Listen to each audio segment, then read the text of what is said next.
सब कंटेस्टेंट चाहते थे कि मैं निकल जाऊँ। कई लड़ाई मेरी ऐसी हुई कि मैं बिल्कुल अकेला मुझे कर दिया गया था, लेकिन बहुत बुरा लग रहा था, मैं बहुत रोई। मैं अपनी लाइफ एंड करने जा रही थी कि मुझे लगा था कि बचपन में ही मम्मी पापा को खो चुकी हूँ, दूसरों के घर में रही हूँ, मेरे लिए नाम और कैरेक्टर सबसे ऊपर है। तो उस टाइम पे मुझे लगा कि यार। स्वागत है रौनक जी आपका टेली चक्कर पर। Thank you. सबसे पहले तो कैसा लग रहा है the winner of battle ground? बहुत अच्छा लग रहा है, जो सोचा था वो करके दिखा दिया। और फर्स्ट डे से बोलती थी ट्रॉफी लेके जाऊंगी, ट्रॉफी लेके जाऊंगी, और ट्रॉफी ले आई।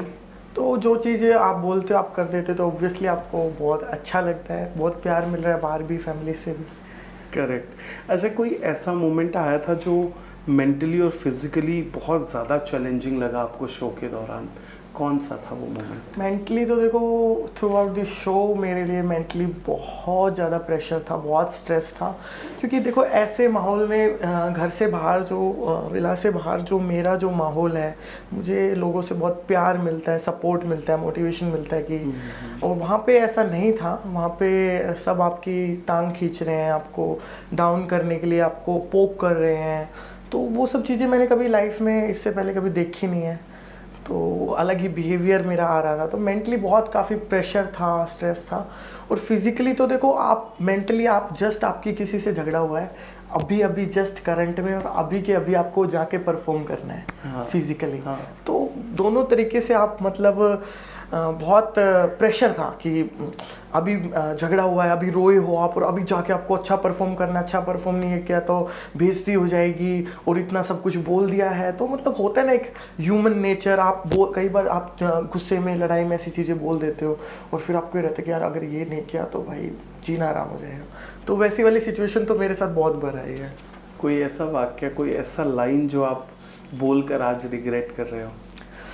नहीं, रिग्रेट तो देखो मेरा नेचर ही है कि मैं जो भी करती हूँ ना, मैं बिलीव करती हूँ कि मुझे रिग्रेट ना करना पड़े। मैं ऐसा कोई काम नहीं करती जिसके लिए मुझे रिग्रेट करना पड़े। तो थ्रू आउट द शो मैंने ऐसा तो कुछ भी नहीं किया कि मुझे रिग्रेट करना पड़े। ग्रेट। अच्छा, आपके फेलो कंटेस्टेंट्स के साथ भी कुछ आर्ग्यूमेंट्स हुए थे, तो उस वक्त आपके दिमाग में क्या चल रहा था, और उसके बाद फिर कैसे आपने उसको काम डाउन किया खुद से? देखो अभी घर में बर्तन होते तो बजते ही हैं। आपने घर में भी, फैमिलीज में भी झगड़े हो जाते हैं, भाई बहन इनके। तो ऐसे ही वो लोग थे, बस वो थे थोड़ा स्ट्रेंजर, उनको समझने में। एक घर में आप एक नए घर में जा रहे हो, स्ट्रेंजर्स हैं, उनको पहले से नहीं जानते हो, समझने में भी टाइम लगता है। और काफ़ी चीज़ें जैसे कि सबके दिमाग में बस वो शो के पर्पज़ से सोच रहे थे, मैं उस चीज़ के लिए प्रिपेयर होके नहीं आई थी। मेरे दिमाग में था कि यार एक कॉम्पिटिशन है, आपको जाके बस अपना जो करती है वही करना है। तो कहीं ना कहीं मैं उतना प्रिपेयर नहीं थी। तो वो फ्लो में वो सब चीज़ें नेचुरल आई हो, जो किसी ने बोला। क्योंकि मेरा नेचर है, मैं थोड़ी मूवफट हूँ, स्ट्रेट फॉरवर्ड। मतलब मैं अंदर बातें नहीं रखती। मतलब लाइक आपसे मेरी बात हुई थी, मैं आपके सामने बोलूँगी, मैं तीसरे बंदे के सामने जाके नहीं बोलूँगी कि आपने मेरे बारे में ये बोला, आपने मुझे ये क्यों बोला। मैं आपके सामने बोलूँगी, आपको अच्छा लगे बुरा लगे जो भी लगे। बस वही थोड़ा नेचर, उसी नेचर की वजह से सबके साथ ही मेरा हो रहा था झगड़ा, क्योंकि मैं सुन नहीं रही थी। सबके साथ, ऑलमोस्ट सबके साथ। ऑलमोस्ट। कोई है जिसके साथ नहीं हुआ? एक आधा कोई तो होना चाहिए, क्योंकि सबसे हुआ है। सबसे ही हुआ है तकरीबन, लेकिन अदनान से नहीं हुआ मेरा उतना। अदनान से नहीं हुआ। अदनान से एक छोटा सा आर्गुमेंट हुआ था, आर्गुमेंट, झगड़ा नहीं हुआ। झगड़ा नहीं हुआ। करेक्ट। अच्छा, आप वो जो आपके गैंग लीडर्स के साथ कभी डिसएग्रीमेंट्स हुए, उसके बारे में कोई बात करना चाहोगे? कभी ऐसा हुआ जहाँ पर शायद आप अभिषेक की टीम में थे तो अभिषेक के साथ डिसएग्रीमेंट हुआ, या किसी और गैंग लीडर? वो तो ऐसे बंदे हैं, वो तो हमारी ही एग्री कर लेते हैं। रौनक ने क्या बोला तो वो तो चिल, एकदम चिल आदमी है। मतलब वो तो अगर मैं कुछ बोलूंगी तो कभी उनके वही नहीं थे कि भाई नहीं तू गलत है, या कोई और भी बोलेगा, वो कभी किसी को नहीं। वो सुनते भी हैं, और अगर उनको समझाना भी होता है, लाइक उनको लग रहा है रौनक गलत है, लाइक एग्रेशन वाली बात पे उन्होंने मुझे समझाया था कि भाई ठीक है, तेरा एग्रेशन है, नेचर है, वो तेरा बाहर से ही है, भाई तेरा स्पोर्ट ऐसा है, लेकिन उसको थोड़ा सा काम डाउन कर, थोड़ा मतलब फिजिकल वायलेंस ये सब चीज़ें, मतलब अगर कोई आगे से भी कर रहा है तो तुझे अपने पे कंट्रोल कर। तो वो समझाते हैं चीज़ों को। मतलब वो ऐसे नहीं करते कि नहीं तू गलत है, तूने ये गलत किया। मतलब वो ऐसी चीज़ें नहीं बोलते। मतलब वो ऐसे तरीके से बोलते हैं कि आपको वो सुनने का मन करता है। वो बहुत काम नेचर के हैं, वो आपको ऐसे समझाएंगे, आप उनकी बातों को आराम से सुनोगे और अपनी मतलब आगे अप्लाई भी करोगे। अच्छा, ऐसा कौन सा मोमेंट था जहाँ पर आपको बहुत ज़्यादा स्ट्रगल करना पड़ा था, और एज अ गैंग लीडर अपने आप को साबित किया वहाँ पर, आपको सपोर्ट करके या एडवाइस करके? जब वो फिजिकल वायलेंस वाला जो मैटर हुआ था तब फाइट क्लब में, तो सब लोग जब मेरे, हालांकि पूरे के पूरे जो कंटेस्टेंट थे सब मेरे खिलाफ थे। वो जहाँ पर कह रहे थे राठी साहब कि आपने गर्ल कार्ड प्ले किया है, if I am not wrong, नहीं वुमन कार्ड प्ले किया है, हाँ, और ये सब चीज़ें हो रही थी। हाँ। तो काफ़ी चीज़ें मतलब ऐसे सिचुएशन तो मेरे साथ बहुत बार है कि बहुत लोग अगेंस्ट रहे हैं और मुझे बहुत स्ट्रगल करना पड़ा है मतलब अपनी बात को रखने के लिए, क्योंकि कोई एक बंदा भी मतलब मुझे एग्री नहीं कर रहा था। तो उस टाइम पे मेंटर ने काफ़ी मेरे को, जो मेरे मेंटर है अभिषेक ने काफ़ी सपोर्ट किया हर चीज़ में। फाइट क्लब वाले दिन भी जब एग्रेशन वाली बात हुई थी तो सब लोग बोल रहे थे कि मतलब सब कंटेस्टेंट चाहते थे कि मैं निकल जाऊँ, मुझे निकाल दिया जाए, लेकिन उन्होंने फैक्ट्स बताए उन्होंने कि कभी भी ताली एक हाथ से नहीं बजती, तो तालियां तो दोनों हाथ से ही बजी है, तो गलती दोनों तरफ से हुई थी, तो इसको एक मौका दिया जाए। तो वहाँ भी उन्होंने साथ दिया अपना। और वुमेन कार्ड के लिए तो वो शुरू से आखिर तक सभी बोल रहे थे कि वो जस्ट लाइक मेरा नेचर है, क्योंकि मैं एग्रेसिव हूँ, ऑन द फ्लो में कर देती हूँ, एग्रेशन आ जाता है, गुस्सा आ जाता है, लेकिन उतनी ही मैं इमोशनल भी हूँ। मैं, मेरे को हर्ट भी बहुत जल्दी हो जाता है, लाइक कोई बातें बोल देते मैं बहुत जल्दी हर्ट हो जाती हूँ। हाँ, निखिल भी कह रहा था कि अब मैं भी रोना शुरू कर दूं क्या, मैं रो नहीं रहा हूँ तो हर्ट। हाँ, तो नहीं, मुझे देखो वो इलेक्ट्रिक रोने वाला वाली, जहाँ पर हाँ, आपको शॉक लग गया हाँ, था, वो तो अभी मैंने पहले से, जब इलेक्ट्रिक वाला जब एक्टिविटी थी ना, वो टास्क हाँ, नहीं था, एक्टिविटी थी वो, हाँ, तो उसमें जब चीज़ें थी तो मैंने पहले ही बोल दिया था। लाइक होता है, किसी किसी का डर होता है, हर किसी को हाइट से डर लगता है, किसी को पानी से होता है, मेरे को करंट से लगता है, उसके भी रीजन है, बचपन में बहुत करंट वरेंट लगा है तो पता है कि करंट कैसा लगता है, तो डर आ जाता है इंसान को। तो पहले ही मुझे लग रहा था डर, तो जिस हिसाब से वो पानी डाल रहे थे, और फिर उन्होंने जैसे ही मेरी एक्टिविटी है उससे पहले भी बहुत सारा पानी डाल दिया, तो उतना आपको डर लग रहा है और आपको लग रहा है कि यार पानी भी ज़्यादा हो गया, आप कैसे करोगे, तो डर में इंसान को ज़्यादा लगता भी है करंट। तो वो नेचुरल आ रहा था, मतलब ऐसा कुछ नहीं था जो भी चीज़ थी नेचुरल ही थी कि, हाँ। हाँ। अच्छा, शिखर धवन के साथ as a mentor, as a जज, कैसा एक्सपीरियंस था आपका? कभी उन्होंने कोई एडवाइस दिया जहां आपको ज़रूरत लगी, आप किसी मामले में स्टक हो और उनका एडवाइस आया? हाँ, शिखर धवन सर जो है उनको देखो मैं एज ए मोटिवेशन देखती हूँ, मैं क्या पूरी दुनिया उनको एज ए मोटिवेशन देखती है, जिस मुकाम पे वो आज हैं और जितनी बखूबी से वो अपना हर रोल प्ले करते हैं, चाहे वो टीवी में हो, चाहे वो क्रिकेट में हो, मतलब एज ए मेंटर हो, एज ए सुपर मेंटर हो, उन्होंने बहुत अच्छा रोल प्ले किया। तो उन्होंने फाइट क्लब वाले दिन ही जब मुझे निकालने वाली बातें हो रही थी, तो उस टाइम पे उन्होंने मुझे एक बात बोली थी कि रौनक, जो तेरे एग्रेशन है ना, इसको चैनलाइज कर, मतलब इसको पूरी तरीके से अपने टास्क में लगा दे, और जो भी तू परफॉर्म करती है वहाँ लगा उसको, मतलब उसको बांट दे, सिर्फ झगड़ा मत कर, सिर्फ ये मत कर, तो उसको उधर भी लगा।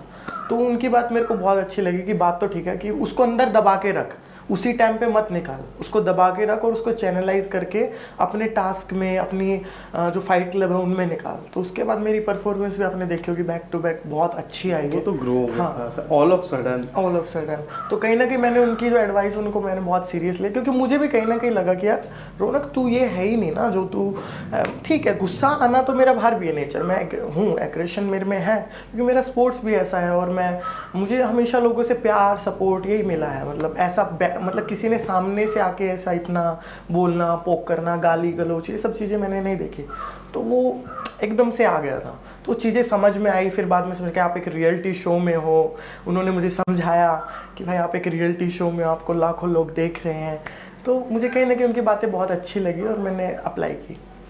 अच्छा, जैसे आपने कहा आपको हमेशा प्यार मिला था, इस शो के दौरान आपको ट्रोलिंग और नेगेटिविटी बहुत ज़्यादा मिली थी। हाँ, इमोशनली आपने उसे कैसे डील किया?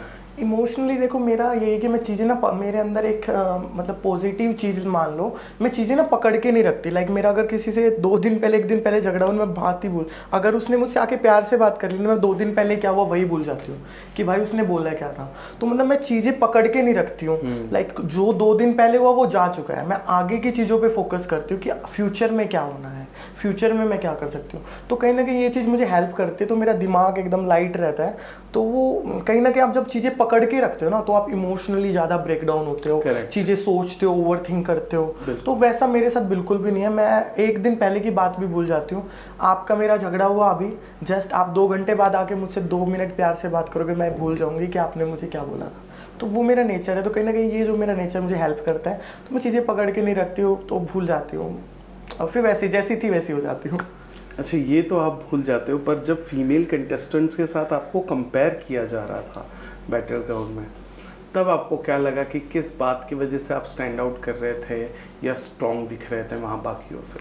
देखो स्ट्रॉन्ग तो मैं शुरू दिन से बोलती हूँ कि भाई जितनी भी लड़कियां हैं ना मैं सबसे स्ट्रॉन्ग हूँ। यहाँ तक कि मैं लड़कों को बोल देती भाई तुमसे अगर मेरा आगे आमने सामने हो जाएगा, कुश्ती उश्ती कुछ ऐसा हो जाएगा जोर आजमाइश, तो तुम्हें भी उठा के पटक दूंगी। और ये बात जेन्युइन रियल भी है, क्योंकि वो देखो आदमी इतना कॉन्फिडेंस में तभी बोलता है जब अपने ऊपर इतना काम किया होता है।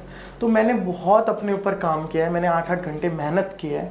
और जब आप लड़के के साथ भी ट्रेनिंग कर रहे होते हो, लड़की के साथ भी ट्रेनिंग कर रहे हो, तो जो चीज़ें आप करके आए हो, लड़कों के साथ आपने ट्रेनिंग किया है, लड़कियों के साथ आपने ट्रेनिंग किया है, तो आप कहीं ना कहीं कॉन्फिडेंट रहते हो कि भाई सामने कोई भी आ जाए देख लेंगे। तो वो कॉन्फिडेंस ही बुलवा देता था कि भाई मैं स्ट्रॉन्ग हूँ सबसे। और कंपेयर तो मैं मतलब मैं तो खुद से नहीं करती थी, अगर दूसरा कोई कर रहा है तो मैं बोलती थी कि भाई हाँ मैं तुमसे हूँ ज़्यादा स्ट्रॉन्ग। अच्छा, आपके दिमाग में उस वक्त क्या चल रहा था जब आपको विनर अनाउंस कर दिया?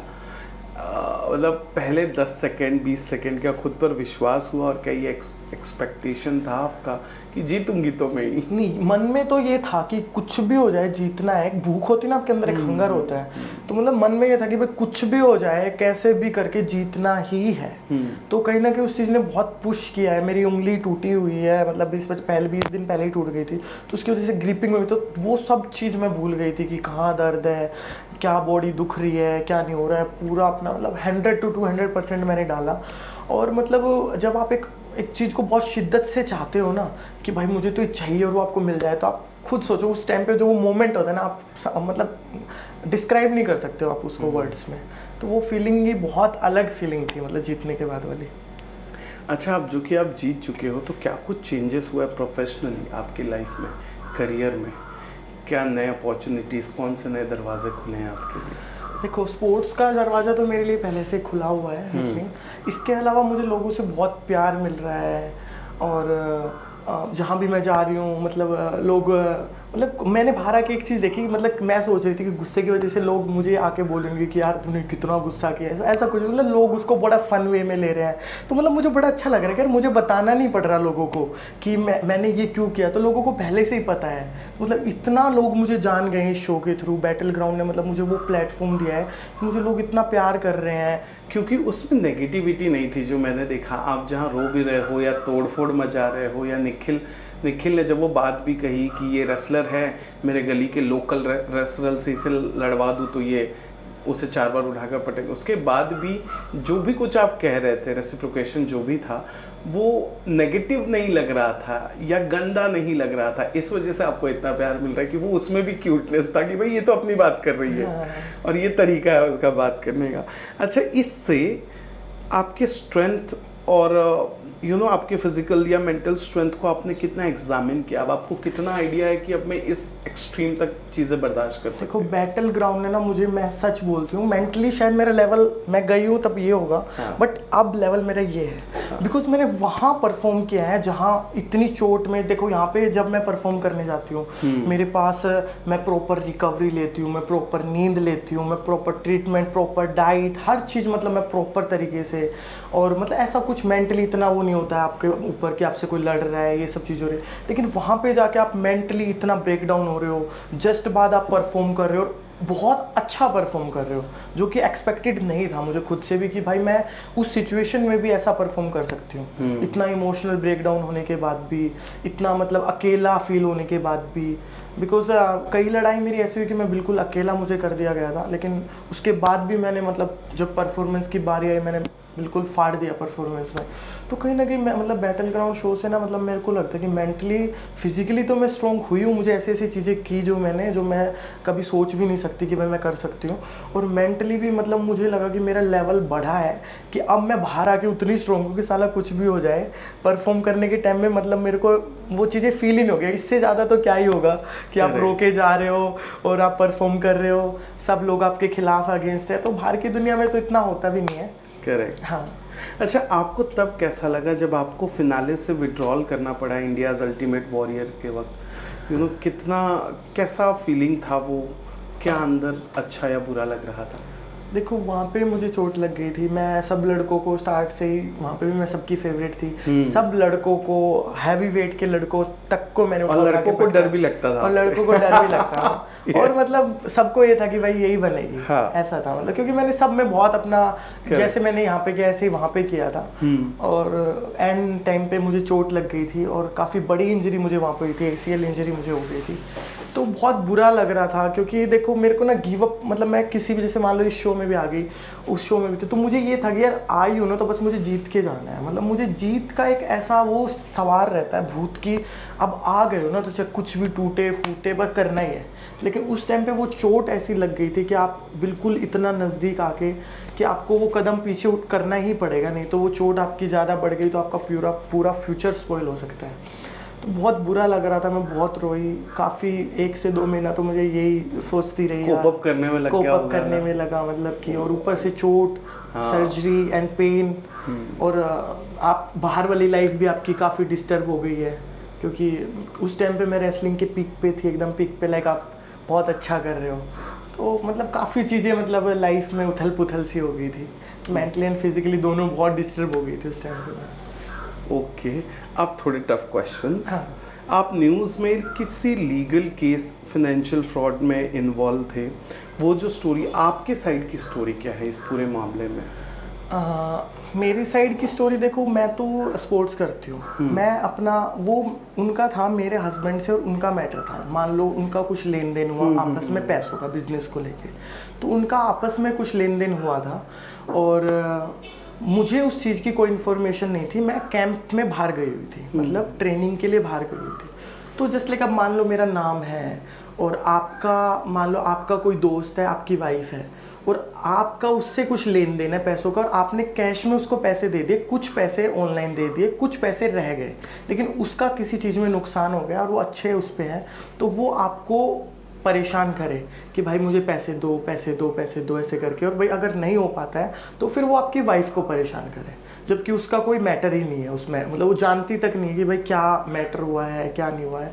तो यही मैटर था, मतलब मैंने तो ये बोला, मतलब जैसे उसने मेरा नाम लिया कि मुझे तो पता ही नहीं है ना, और आपका जो लेन देन हुआ आप वो दिखाओ, तो मेरा कुछ था ही नहीं, तो मेरा उसमें से सब निकल ही गया था, मेरे ऊपर कुछ भी लीगल नहीं हुआ था। और क्योंकि आप एक फेस हो, हाँ। लोग आपको जानते हैं, तो ये शायद इजी हो गया होगा सामने वाले के लिए कि भाई इसका नाम हाँ, ले लो, इसका तो नाम शायद लेते हैं। हाँ। मुझे भी दिखने को मौका मिल दिखने का जाए, वो मौका भी मिल दिख जाएंगे, अंडरलाइन हो जाएगा। राइट। ये एग्जैक्टली केस दीपक शर्मा और आपके हस्बैंड के बीच में हुआ था। हाँ, उनका ही था आपस का, बट वो मेरे को तो बस ऐसे ही उन्होंने बीच में लिया था। सुसाइड करने की देखो मैं बताती हूँ, उस टाइम पे मेरी जो परफॉर्मेंस थी रेसलिंग को लेके, मेरी वर्ल्ड चैंपियनशिप नज़दीक आ रही है, मैंने बाहर कंट्री जाके मैंने तैयारी की थी। तो जब आप एक चीज़ को, आप कहते हैं ना कि आपने आपकी लाइफ दे दी किसी चीज़ के लिए, रेसलिंग के लिए, इतना प्यार आप उसको करते हो, आप 8-8 घंटे मेहनत कर रहे हो, 4 बजे आप उठ रहे हो, और कोई आपको वो चीज़ आपसे छीनने की कोशिश करे, आपका नाम खराब करके, और उस टाइम पे आप अकेले हो, आप फैमिली मेम्बर से बात करना चाह रहे हो लेकिन किसी कारणवश से आपकी बात भी ना हो पाए, तो कहीं ना कहीं मेंटली उतना प्रेशर उस टाइम पे लगा था कि यार जिस चीज़ के लिए, क्योंकि मेरे लिए ना देखो इज्जत, कैरेक्टर और नाम सबसे ऊपर है, और मैं उसी चीज़ के लिए, मैं कभी भी आज तक मैं पैसों के पीछे नहीं भागी हूँ, मेरे लिए नाम और कैरेक्टर सबसे ऊपर है। तो उस टाइम पे मुझे लगा कि यार अब तो मतलब क्या ही रह गया है, मतलब इसने ऐसे बोल दिया है तो अब तो क्या ही रह गया, इतना नाम, इतनी इज्जत, इतनी मेहनत, 8-8 घंटे जो की थी, तो वो तो सब स्पॉइल हो गया। तो कहीं ना कहीं वो माइंड सेट शायद उस टाइम पे ट्रेनिंग की वजह से भी काफ़ी स्ट्रेस था, बहुत सारी चीज़ें आगे आनी है उसकी वजह से, तो कहीं ना कहीं स्ट्रेस लेवल इतना बढ़ गया, कुछ मैं अकेली थी तो समझ में बातें नहीं आई, तो वो कदम उठाया। तो उस कदम के लिए तो मैं आज तक भी मैं रिग्रेट करती हूँ कि भाई वो तो कोई हल ही नहीं था, और मैं उस चीज़ के सख्त खिलाफ हूँ कि लाइफ कभी एंड होती ही नहीं है, अपने लिए लड़ना पड़ता है, जो कि मैं बाद में लड़ी, और आज मैं देखो यहाँ पे हूँ। डू यू फील कि मीडिया मिस इंटरप्शन, मतलब मीडिया का मिस रिप्रेजेंटेशन और आपको लेकर स्क्रूटनी करना और आपको जिस तरह से हैंडल किया गया, वो भी एक कारण था इस सोसाइटी का? बिल्कुल, मीडिया ने मुझसे मेरे साइड का पक्ष तो जाना ही नहीं, सीधा उन्होंने ऐसे करके मतलब एक टैग लगा दिया, पूरा एक नाम ही दे दिया कि रौनक रेसलर फ्रॉड, ये सब चीज़ें। तो मतलब मुझे कहीं ना कहीं वो चीज़ भी मुझे बहुत हिट करी थी कि यार मतलब मेरे साइड का पक्ष तो जानो आप, तो कहीं ना कहीं मीडिया ने तो गलत किया ही है, मिस रिप्रेजेंटेशन तो। और इससे आपका पर्सनल प्रोफेशनल लाइफ कितना ज़्यादा इम्पैक्ट हुआ था? बहुत ज़्यादा इम्पैक्ट हुआ था। आप खुद से सोच लो, मतलब मैं अपनी लाइफ एंड करने जा रही थी कि मुझे लगा था कि अब तो लाइफ में कुछ बचा ही नहीं है, कहीं ना कहीं मतलब इतना ज़्यादा इम्पैक्ट हुआ था। बट मैं ये मानती हूँ कि मैं उतनी सोचने का मुझे टाइम नहीं मिला। मैंने चटफट वो जो फैसला लिया, वो कहीं ना कहीं मैं खुद भी मतलब मानती हूँ कि भाई गलत था। हमेशा अपने लिए लड़ना चाहिए, एंड टाइम तक लड़ना चाहिए। अगर आप सही हो तो आपको डरना नहीं चाहिए। और मैं लड़ी, उसके बाद मैंने सब चीज़ें ठीक की। प्रोफेशनली तो देखो इम्पैक्ट तो पड़ा था, कम से कम 1-1.5 महीने तक आप मेंटली भी उतना ज़्यादा स्ट्रोंग नहीं हो, फिजिकली भी उतना नहीं कर पा रहे हो, तो आपकी परफॉर्मेंस पे फ़र्क तो पड़ता है। लेकिन धीरे धीरे धीरे धीरे धीरे धीरे वापस मैं ट्रैक पे आ गई। मैंने फिर सब चीज़ें नॉर्मल कर दी, क्योंकि वही चीज़ है ना कि आप अगर अपने लिए आप लड़ रहे हो ना, आपने अगर हथियार डाल ही दिए, गिव अप कर दिया, तो भगवान भी आपके लिए कुछ नहीं कर सकता। लेकिन आप मजबूत बन के खड़े हो ना, तो ऊपर वाला भी आपका साथ देता है। और मैं तो कर्मा में बहुत बिलीव करती हूँ, तो मैं यही मानती थी कि यार तूने अगर कुछ गलत नहीं किया है ना, तो तुझे डरने की ज़रूरत ही नहीं है। तू अपना कर्म करे जा, भगवान है, ऊपर वाला है, वो हर चीज़ के सबको जवाब देगा टाइम आने पे। सेकेंड लास्ट क्वेश्चन जो मैं पूछूंगा, क्या आपको वो रहेगा अंदर वो एक टीस जो हम कहते हैं, हम नॉर्थ इंडियंस जो एक वर्ड इस्तेमाल करते हैं कि मीडिया ने मेरी साइड कभी नहीं पूछी और मुझसे कभी नहीं जानने की कोशिश की कि मेरी क्या बात है, और अगर आगे मौका मिला तो क्या आप उस मुद्दे को डिटेल में डिस्क्राइब करोगे, अपनी स्टोरी लोगों को बताओगे? देखो मीडिया, अब तो वो बात पुरानी हो चुकी है। अब तो उस बात पे मैं उस लेवल पे जा चुकी हूँ, मैं उस चीज़ को पीछे छोड़ चुकी हूँ। तो उस चीज़ पे अब तो मैं मेरे को उस टाइम की टीज़ ज़रूर रहेगी मीडिया से कि भाई तुम लोगों ने मुझसे आके बात नहीं की, मुझसे नहीं पूछा कि भाई क्या मैटर है, मेरा साथ नहीं दिया, मेरे लिए नहीं बोला आपने, मेरे लिए कोई लाइन नहीं लगाई कि रौनक रेसलर भी ऐसे, मतलब आपने सीधा मुझे एक टैग दे दिया था। तो कहीं ना कहीं वो चीज़ें तो देखो है, लेकिन समय के साथ बोलते हैं कि आपके घाव भर जाते हैं, तो अभी वो घाव भर चुके हैं। तो अभी तो मुझे फ़र्क ही नहीं पड़ता कि कोई आके मुझसे पूछे ना पूछे, क्योंकि मैंने उस लेवल पे अपने आप को खड़ा कर लिया है, अपनी हिम्मत से, अपने जोश से और भगवान के साथ से। तो अभी मुझे कोई फ़र्क नहीं पड़ता। Perfect. Looking back on everything, आपका चाइल्डहुड स्ट्रगल, रेसलर बनना, जीतना, रियलिटी शो, दीज कंट्रोवर्सी और पर्सनल लाइफ कंट्रोवर्सी, आप क्या चाहते हो लोग आपको कैसे याद रखें या समझें? मैं बस इतना ही चाहती हूँ, मैं हमेशा से इतना चाहती हूँ कि लोग मुझे इंस्पिरेशन की तरह लें।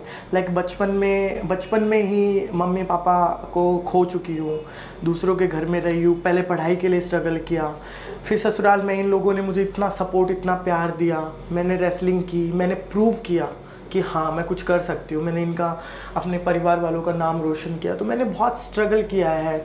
फिर मेरी इतनी सर्जरीज हुई, उसके बाद भी मैंने अपने सपने को नहीं छोड़ा। बहुत सारे लोग हैं एक सर्जरी होने के बाद भी गेम छोड़ देते हैं, बट मैंने 3 सर्जरीज होने के बाद भी अभी भी मेरा एक ही सपना, ओलंपिक में गोल्ड लेके आना, और उसके लिए मैं अपना जी जान लगा दूंगी। मेरे लिए एज कोई मैटर नहीं करती, मेरे लिए सर्जरीज कोई मैटर नहीं करती। मैटर करता है तो सिर्फ माइंडसेट कि मैं क्या सोचती हूँ और मैं क्या कर सकती हूँ, और मैं उसी पे काम करती हूँ। और इस शो में भी मैंने ये चीज़ दिखाई कि इतनी चोटें होने के बावजूद भी मैंने कहीं भी 1% भी किसी भी बंदे को, किसी भी लोगों को ये नहीं लगा होगा कि इस बंदी को कहीं चोट भी होगी देख के। तो ऐसा मैंने परफॉर्म किया। तो मैं ऐसे ही चाहती हूँ कि लोग इंस्पायर हो मुझसे कि साला लाइफ में कुछ भी हो जाए, सर्जरी हो, चाहे कंट्रोवर्सीज हो, आपके लोग पैर पीछे खींच रहे हैं, आपको उठने नहीं दे रहे, घर के लोग साथ नहीं है, बाहर के लोग साथ नहीं, कुछ भी हो, अगर आपने कोई सपना देखा ना, उसके लिए अपनी जी जान लगा दो और उसको पूरा करो। आपके साथ सब लोग हो जाएंगे। एंड ऑफ द डे जो स्टोरी होगी ना, आपको सब लोग आपके लिए क्लैप करेंगे। तो मैं बस एज ए इंस्पिरेशन लोगों के सामने आना चाहती हूँ कि भाई इंस्पायर हो मुझसे। अच्छा, अब क्योंकि ये लास्ट मैं नाम लूँगा, आप बताना आप उन्हें क्या कहना चाहोगे, अंजलि, निखिल एंड पुष्पेंद्र। अगर ये लोग मिलते हैं तो क्या आप उनसे दोस्ती रखोगी, या मिल गए तो आप क्या बताओगे, क्या कहोगे? देखो एज ए पर्सन तो देखो ये भी अच्छे ही होंगे, मैं ये नहीं बोलूँगी कि सिर्फ हाँ, मतलब 35 दिन के आधार पे मैं इनको ये नहीं बोल सकती कि बुरे लोग हो सकते हैं, बुरे होंगे, क्योंकि 35 दिन में आप इतना नहीं पता, क्योंकि वो सर्कमस्टांस भी ऐसा था, आप एक घर के अंदर हो, बाहर की हवा खाने को नहीं मिल रही है, तो वो कहीं ना कहीं सिचुएशन ऐसी थी, तो हर कोई ऐसे भड़का घूम रहा है। तो उस आधार पे तो मैं नहीं बोलूँगी कि, लेकिन अगर ये मुझसे दोस्ती करना चाहेंगे तो मैं I am open for friendship. मैंने शुरू में भी बोला कि जब तक मुझे कोई उंगली नहीं करेगा तो मैं उंगली नहीं करती हूँ। और मेरा नेचर बहुत लविंग है, लाइक मैं ऐसी बंदी हूँ कि अगर मेरे से कोई 2 शब्द प्यार से बोल देना तो मैं मतलब कुछ कितनी बड़ी दुश्मनी हो वो भी भूल जाती हूँ। मैं बातें पकड़ के नहीं रखती हूँ, मैं छोड़ देती हूँ बातें। करेक्ट। अच्छा, अब मैं एक एक मेंटोर का नाम ले लूँगा, आप उनके बारे में बताइएगा। आसिम के बारे में क्या कहना है आपका? आसिम सर लुक वाइज बताऊंगी पहले तो, मुझे लुक वाइज बहुत अच्छे लगते हैं। अच्छा, वेरी गुड। बहुत अच्छे लगते हैं लुक, मतलब उनका जैसे वो बन के आते हैं। हाँ। स्मार्ट तो है ही, बस हाँ। उनका भी वही एग्रेशन है, वो ओवर कर देते हैं। वो जो बातें करते हैं कई बार मुझे लगता है कि शायद उनको मे भी बाद में शायद सोचते भी होंगे, आई थिंक मुझे लगता है कई बार वो बहुत ओवर कर देते हैं जो चीज़ें नहीं करनी चाहिए। आई थिंक जैसे जो चांदनी के साथ भी वो मैटर हुआ था, बोला था उन्होंने, और एक दो जो फुकरा इंसान के साथ भी, तो कई बार वो गुस्से में ना बहुत, एक होता है कि एक लिमिट्स तो होती है, लेकिन वो के साथ भी। हाँ, तो वो लिमिट बहुत क्रॉस कर देते हैं कि भाई आगे वुमेन है, या मान लो मेरे साथ कोई छोटा बच्चा है तो मुझे पता होना चाहिए कि वो मेरा मतलब वो छोटा बच्चा है, मुझे उसे एक छोटे बच्चे की तरह, अगर मैं झगड़ा भी करती हूँ मुझे छोटे बच्चे की तरह ही करना है उससे झगड़ा। तो कई बार उनको पता ही नहीं होता, वो सबको एक ही तरीके से हैंडल करते हैं। तो कहीं ना कहीं उनमें एक, हर किसी में एक नेगेटिव चीज़ होती है, तो उनमें नेगेटिव चीज़ें हैं। बाकी मुझसे पर्सनली जो उनसे बात हुई है, सब चीज़ें हुई है, उन्होंने काफ़ी मोटिवेट भी किया है मुझे फर्स्ट फाइट क्लब में। हाँ, फर्स्ट फाइट क्लब में तो ही वाज दीवाना ऑफ योर्स। हाँ, फर्स्ट उन्होंने काफ़ी मेरे को अप्रिशिएट भी किया। मेरा उनके साथ पर्सनल एक्सपीरियंस बहुत अच्छा रहा है, बट जो मुझे जेन्युइनली एज ए पर्सन जो चीज़ें थोड़ी कम अच्छी लगी बस वही है। कहीं ना कहीं मुझे ऐसा लगता है कि वो भी बाद में सोचते होंगे अरे यार क्या करके आ गया। अच्छा चलो, let's talk about Rajat then. Rajat देखो, रजत जो है ना, मतलब वैसे तो दिल का बंदा है। हाँ। मतलब सबके साथ भाईचारा बना के हाँ, वो तो हरियाणवी टच। हाँ, हरियाणवी टच है। बस उनका भी थोड़ा ये है कि कई बार ऐसी चीज़ें कर देते हैं वो भी गुस्से में, कि फिर बाद में थोड़ी वो अच्छी नहीं लगती है। बाकी तो बाय नेचर तो अच्छे ही हैं वो। अच्छा, रजत और आसिम में से अगर आपको लीडर चुनने का मौका मिलता तो आप किसे चुनते? देखो मैं एक बात बताऊंगी, जब रजत को और फुकरा इंसान को जब चुनना था, रजत सर के पास 7-10 थे। हाँ। फुकरा के पास 3-30 थे। तो उस टाइम में मुझे उम्मीद थी कि रजत सर जो है मुझे चुनेंगे। हाँ। मतलब मुझे चुनेंगे वो, मुझे ऐसा कहीं ना कहीं लग रहा था। हाँ। लेकिन उन्होंने मुझे नहीं चुना, बाद में बोला कि वो वेट के आधार पर मैंने उसको चुना, तो मुझे बुरा लगा था। तो अगर मुझे उन्होंने रिजेक्ट किया था, और नाउ अगर मेरे पास चॉइस है तो आई ऑल्सो रिजेक्ट हिम। तो मैं आसिम को चुन लूँगी फिर। हाँ, वेरी गुड। अच्छा, रुबीना कैसी थी? रुबीना मैम बहुत अच्छी है, बहुत काइंड है। मतलब सेट पे वो एक ऐसी बंदी थी, अपने लिए जो खाना लेके आती थी सब में बांट देती थी। और एक दिन तो स्पेशल सबके लिए राजमा चावल बना के लेके आई थी, मुझे बड़ा अच्छा लगा। मतलब एक माँ वाली फीलिंग आती है उनके साथ में, तो वो बड़ा प्यार करती हैं सबको, ऐसा नहीं कि अपनी टीम वालों को ही, सबको एक उसमें। उनका नेचर बड़ा डाउन टू अर्थ है, बहुत काइंड है, लविंग है। और दिखने में वाह, उनकी ड्रेसेस मतलब एक से एक ड्रेसेस पहन के फैशन और फिटनेस का भी मुझे खुद बुरी लगी थी। रजत ने चाहे मजाक में बोली उनको फिटनेस वाली बात, लेकिन मुझे बुरी लगी क्योंकि वो बहुत फिट है, वो डांस करती हैं, वो फिट है, इतने मतलब छोटे छोटे बच्चे हैं उनके, उसके बाद इतना काम कर रही हैं और उतना फिट रखा है। तो अभी आई थिंक उनके बच्चे भी आई थिंक 14-15 महीना के हुए हैं। आए थे वो लोग सेट पे, कभी मिलना हुआ? एक ही दिन देखा मैंने तो, एक बेबी को शायद फर्स्ट डे पीआई वाले दिन देखा था। अच्छा। हाँ, पीआई वाले दिन था, पता नहीं शूट वाले दिन था, एक ही बेबी को देखा।